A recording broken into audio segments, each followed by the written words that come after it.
ക്വാറിയുടമയെ കേസിൽ കുടുക്കി ജയിലിലടയ്ക്കുമെന്ന് ഭീഷണിപ്പെടുത്തി പണം തട്ടിയ സംഭവത്തിൽ ഒരാഴ്ച പിന്നിട്ടിട്ടും മുഖ്യപ്രതിയായ പോലീസ് ഇൻസ്പെക്ടറെ പിടികൂടാനാവാതെ അന്വേഷണ സംഘം.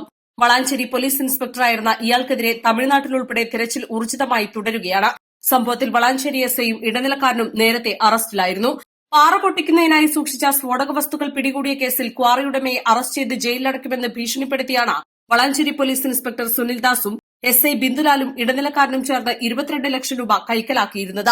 ജില്ലാ പോലീസ് മേധാവിക്ക് കിട്ടിയ പരാതിയുടെ അന്വേഷണത്തിൽ തിരൂർ ഡിവൈഎസ്പി പി ഷംസാണ് കേസ് രജിസ്റ്റർ ചെയ്ത് പ്രാഥമിക അന്വേഷണം നടത്തിയിരുന്നത്. തുടർന്ന് കേസ് ഏറ്റെടുത്ത ജില്ലാ ക്രൈംബ്രാഞ്ച് എസ്ഐ ബിന്ദുലാലിനെയും ഇടനിലക്കാരൻ അസൈനാരെയും കഴിഞ്ഞ മാസം 31-ന് അറസ്റ്റ് ചെയ്തിരുന്നു.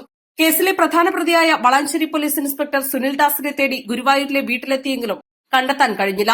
തെരച്ചിൽ ഊർജിതമാക്കിയതറിഞ്ഞ് ഒളിവിൽ പോയ സുനിൽദാസ് മുൻകൂർ ജാമ്യത്തിനായി ഹൈക്കോടതിയെ സമീപിച്ചെങ്കിലും അറസ്റ്റ് തടയാൻ കോടതി വിസമ്മതിച്ചു.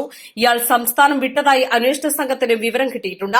തമിഴ്നാട്ടിലുൾപ്പെടെ ഇയാൾക്കായി ക്രൈംബ്രാഞ്ച് ഡിവൈഎസ്പിയുടെ നേതൃത്വത്തിലുള്ള സംഘം തിരച്ചിൽ തുടരുകയാണ്.